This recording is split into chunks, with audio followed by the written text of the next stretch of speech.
I'm John Henneberger, co-director of Texas Housers. I'm Zoe Middleton, the Southeast Texas Co-Director of Texas Housers based in Houston. I'm Julia Ordoña. I am a community navigator in Houston, Texas. And I'm Allie Harris. I'm an educator based out of San Marcos, Texas. So today we're going to talk a little bit about the Texas Housers Eviction Diversion Program, which is our way of trying to figure out what's going on in eviction court in the midst of the COVID pandemic. Allie, can you start us off? Tell us a little bit about what is CourtWatch. Great, yeah.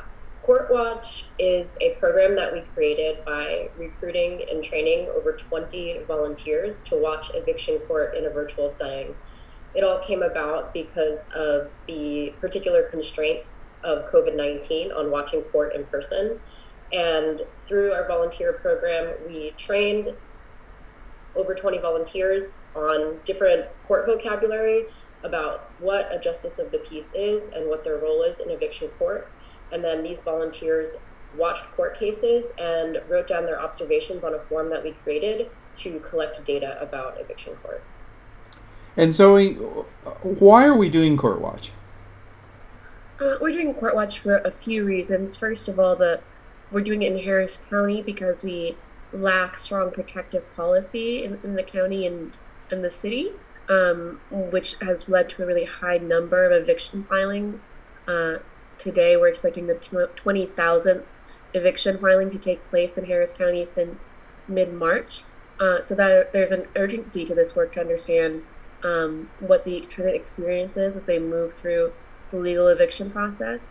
And we're also doing it because there are 16 justices of the peace who hear eviction proceedings in Harris County, and we're concerned about how uneven those hearings are and the different treatment the tenants are receiving on the bench by various JPs, all of whom are elected officials who actually don't have to be a lawyer to hold that office, but are certainly entrenched in the political life of Houston. And Harris County is the state's most populous county and is where the city of Houston is located. Yeah, and it's the third largest county in America.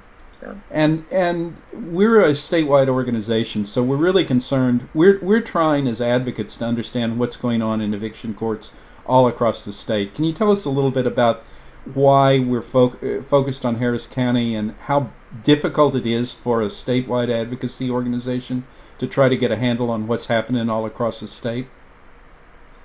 Yeah, so I mean, once again, the reason that we're focused on Harris County is because it's the third largest county in the nation.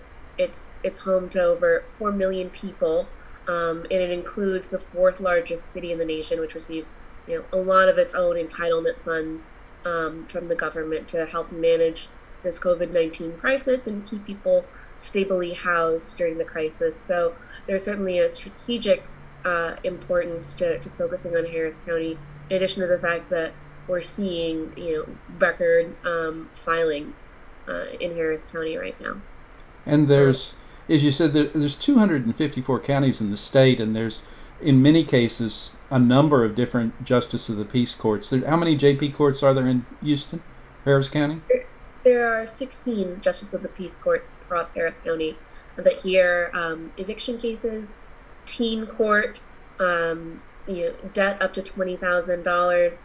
So we're really seeing that this is a kind of a quality of life court that really impacts Texans' ability to stay stably housed and live a comfortable life during a pandemic. So we're talking about 900 to 1,000 justice of the peace courts across the state. So an organization like Texas Housers, which has only about a dozen staff members, has no way to be able to know what's going on in all of those different justice of the peace courts. But I guess our decision is to focus on one county and to try to extrapolate or to understand what's going on there, so we've got some sense about what may be going on in the rest of the state. Is that right? Yeah, there are certainly things that translate from Harris County to other counties in Texas with regards to eviction courts. So we've seen difficulty getting access to these digital courts in Harris County and where we're staffed and have an active volunteer base. So we can only imagine what the public access to courts and eviction courts is like for other places that are maybe have a less active housing justice scene. So that's one of the ways that we're trying to translate some of our findings. And eviction court in Texas, the judges are elected, are they not? And some of them are not actually lawyers. So one of our concerns, I guess, is how are these elected judges, which in many cases don't have a law background, how are they actually administering the law? What are some of the differences that you've seen in the judges, in their background and how they run their courts? So the 16 judges in Harris County that hear eviction cases kind of run the gamut politically speaking. They're equally Democratic and Republican judges. They some of them have JDs, some of them don't. But what we've seen is that they really tend to listen to one authority and one authority only, and that's the Supreme Court of Texas. However, the Supreme Court of Texas waited 13 days before issuing any guidance on how to handle the CDC order in courts. And so in that time, we saw a lot of judges just kind of going it on their own with varying interpretations of how the CDC order should apply and who should qualify for the CDC order, almost as if they hadn't read the order itself or the guidance that came with the order from the CDC. And so we've seen that that's also impacted people's ability to stay stably housed in Harris County during this time. The sheer size of this task of monitoring the courts, you say there's 16 JP courts in Harris County, means that we've had to rely, as Allie's told us, on volunteers to actually monitor what's going on in all of these cases, because 16 JP courts may be having hearings 3-4 times a week, and they can go on for hours and hours and hours. And those cases are, in many cases now, being broadcast on Zoom via video conferencing, so people, are not actually present in the courtroom. The volunteers are really the engine that's driving CourtWatch, are they not? Yeah, it would be impossible for us to do CourtWatch without our volunteer base. There's just no way, based on the court schedule and the size of our staff, that we would be able to faithfully, get a good sample size from all the judges that are streaming their court proceedings. Julia, let me turn to you. You're the one who's on the front line working with the volunteers and watching yourself many of these cases. What are you seeing that is surprising you or concerning you as you and the volunteers watch and report on what's going on in these eviction courts? Yeah, I do want to start off by kind of showing a picture of what we've been seeing in Harris County, or what these numbers and these observations are coming from in thinking about the month of December. So last month, there were over 3,000 cases in the month of December heard in Harris County. Unfortunately, not every single justice of the peace is streaming. Only 7 of them are actively putting their cases virtually, and so we don't have access to all the cases unless we were to send somebody in person, and that's just not really an option right now because of the pandemic. So CourtWatch is only accessing about 1/3 of the cases that are happening right now in Harris County, or as far as December goes. From there, we do wait for our volunteers to sign up and observe a case, and then they log it. From the 1,098 cases that we did have access to, we were able to record observations for 244 unique hearings. We had over 275 observations logged in the month of October. And from this information, a lot of little things are popping out to us. From the people that we assumed we did have access, there were some cases that weren't streamed, and we have seen that some justice of the peace are only streaming when there is someone online. So if both parties are in person, we may not have access to that as well. So about 66% of the cases that we signed up to observe were actually observable, and 34% were not. The big thing that, as far as judgments is concerned, we do see the majority are for the plaintiff. From the 244, there were 138 cases ruled for the plaintiff, and that also includes default judgments. And Julia, who is the plaintiff? The plaintiff is the landlord in this case, and the tenant is the defendant. So we do see most of the cases being ruled for the plaintiff. If the tenant does not show up to their case, that is a default judgment, and it is automatically ruled for the plaintiff or for the landlord. And let me ask you, I'm sorry, but let me ask you, what would we be expecting to see? There is a CDC moratorium in place. Would we expect to see that number, that ratio of rulings in the favor of the landlord if the tenants had in place the CDC eviction moratorium? I think the CDC order does have a little bit to do with it.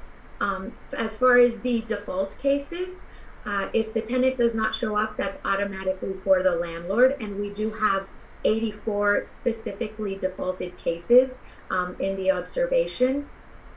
So those people just did not show up to their case. With the CDC order, we were told that the Texas Supreme Court explained to the Justice of the Peace what this was, and they also told the landlord to put the CDC order with the notice to vacate, this 3-day notice that the landlord is supposed to give the tenant. Unfortunately, the majority of the people do not know what a CDC order is or have not submitted it. From the numbers that we do have, it is only 30 people that submitted a CDC order. And so those 30 people out of 244 cases were protected. And what is that? I'm sorry, Julia. What does that tell us needs to be done? If only that a handful of the people who actually ended up getting evicted had a CDC order on file. As advocates, when we observe something like that, you know, and Zoe, feel free to jump in if you want here, but what do we learn from that observation in CourtWatch? I think the big part of it is that people don't know what protections there are. And the fact that there are so little protections for renters, and the court has been equipped to really help the landlord. And so when people come in and the Justice of the Peace asks the tenant, did you file a CDC order? And the tenant says, I don't know what that is. The Justice of the Peace automatically rules for the plaintiff. So the tenant does not have the information and is not given the opportunity to learn about this order and actually submit it as well. The majority of them just leave without knowing anything, even though they do have the opportunity to submit it after. No one tells them that, and so they go through the eviction process. And Zoe, what would we, as advocates, what would we be asking for when based on that type of observation? Well, I think we're asking for a couple of things. The first is that with the new CDC director coming in, we need to have a change in the language of the CDC order that makes it more automatic and more protective for people who lack that protective policy on a local level. The best protective policy is automatic and kind of invisible. It shouldn't be that there are multiple hoops that tenants who are dealing with job loss, COVID-19 infection, and potential houselessness have to jump through, most of which require an internet connection to download the form and then print it if your landlord flouts the state Supreme Court guidelines. And so we really need to make sure that we are creating protections that are second nature and automatic, that give people the peace of mind and protection that they deserve. And our local governments need to make sure that they're messaging those protections and understanding those protections really well. So we've seen some instances of misunderstanding various protective programs and measures in the Houston area. And we really need to make sure that we not only understand them, that public officials understand what these programs are and what they do, but that they also message and communicate effectively with their constituents, maybe even going so far as to do media campaigns and purchase media campaigns. So we would do external advocacy, but we work with or we have contacts with the Office of Court Administration, which is the organization in charge of training justices of the peace, and would we not bring to their attention the fact that in observing these cases, Julia and our volunteers are seeing that the justices of the peace are not informing tenants that they have a right to file that CDC declaration, and that would prevent them from being evicted. So if we weren't watching this happening, we wouldn't know that there were justices of the peace who weren't informing tenants of the CDC moratorium, and we wouldn't then know to be able to go to the proper authorities and ask that the JPs be instructed to do that. Is that right, Julia? Yes, I think so. And that is the federal protection that was put in place. There is a Texas protection that was put in place that is the Texas Eviction Diversion Program, or the TED program. And so both the landlord and the tenant do have to agree to go into this program, and the landlord can receive back rent and future rent. Unfortunately, we are seeing that landlords are outright refusing to participate in the Texas Eviction Diversion Program at the court. And so they're specifically telling the judge they will not accept this protection, they will not accept the government's money, and they do want to go through this eviction process. Instead of actually protecting the renter and going through these protections and this assistance that the government has provided for us. And this is an instance where the program is set up by the state. The rules of the eviction diversion program are designed by the state of Texas and local governments. And if you're observing, and the volunteers are in CourtWatch are observing, that the landlords aren't participating, and it is set up by the state and the local governments as a voluntary program, then again, Zoe, our advocacy then needs to shift over to informing the local officials who set these programs up and the governor's office that there needs to be an alternative for tenants whose landlords won't participate. Yeah, and the state housing agency as well that helped design this. You know, it's and helps operate it.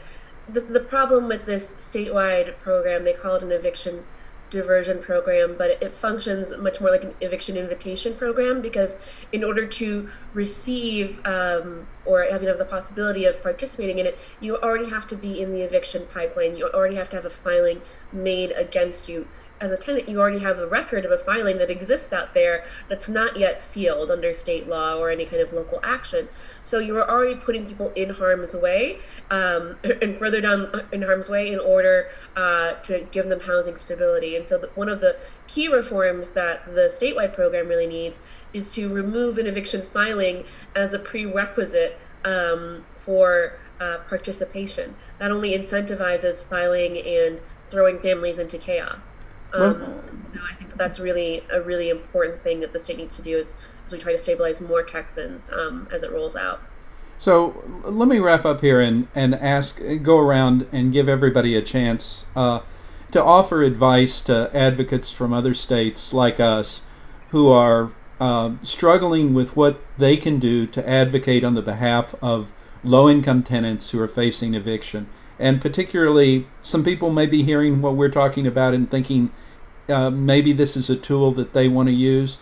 What advice do we have for them? Let me start with you, Allie. What advice would you give people in other states who are thinking about setting up a CourtWatch program? I think the biggest piece of advice would be to try to sync up with legal aids in your area, because as much as me, Julia, and Zoe and the volunteers have been watching court, we're very upfront about the fact that we ourselves are not eviction court lawyers, right? So there are cases that are complicated, and there are things that we see where we consult specifically with lawyers in order to get a better understanding of what's going on. And they, in turn, the legal aid lawyers also want us to collect specific information that helps them, so it becomes a kind of symbiotic relationship. Julia, what are what would be your advice to other states advocates who are looking at CourtWatch? I think really getting on the ground and letting people know about the protections. If there was a way to be in front of the court, even though that's not the great thing right now, but talking to the tenants. And I know there's been a big push here in Harris County to try and canvass, and letting people know about these protections really changes the game for them in their court. Most people don't know or live through eviction court until they're the people in front of the judge. So knowing how this goes, knowing the process, and informing people and educating about these protections, I think would go a long way. And Julia, you're in charge of our efforts in Harris County and Southeast Texas, and you're kind of the lead on the advocacy on this. What's your advice to other folks? Is this a useful activity? Is this important? Has this been worth it for us? I know we put a lot of effort into it. I think it is. Honestly, it gives information in real time. It takes a little while to collect the information. Of course, getting your volunteers and having a good group that understands what this process is like and what those observations should look like. And aside from the psychological toll it does take on someone, watching person after person being evicted is difficult. But I think once you get that information and really seeing how things are playing out in real time, it really changes the game and tells you where your points of advocacy are. Zoe? She kind of hit it on the head. Okay. All right. So, can I add one more thing? Yeah, sure. I want to piggyback off what Julia is saying in terms of hitting the ground running, that not only are we getting data in real time, but over 20 volunteers that we have trained now know what a justice of the peace even is, and are more likely to vote in future justice of the peace elections for people who might be more leaning towards tenants' rights than landlord rights. So it's also about community education. It's a huge piece of what we're trying to do.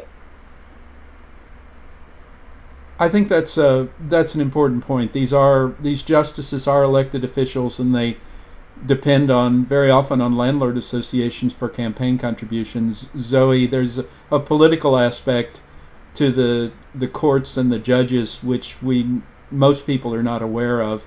What has Eviction Watch taught us about the politics of eviction court? It taught us so much.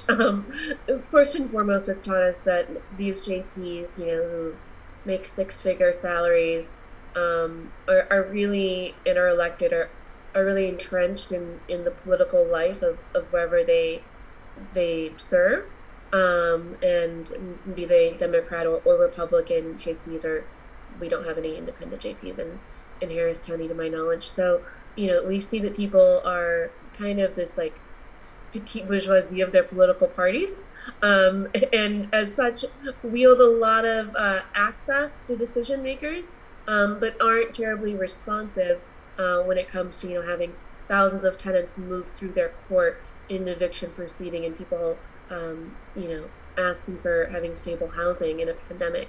So we've really understood kind of how the JPs operate in the political firmament of at least Harris County, and just how unresponsive they feel that they can be in this setting. And I also commend people who are watching who want to learn more about this. The website that Texas Housers has established, which tracks eviction numbers, discusses policy issues, and is taking the information that Julia and her volunteers are uncovering and tries to turn it into policy information. That website is keeptexanshoused.org, all one word, Keep Texans Housed. Thank you all for taking the time to chat with me, fellow housers, and we'll get back to watching courts, I guess. Yep.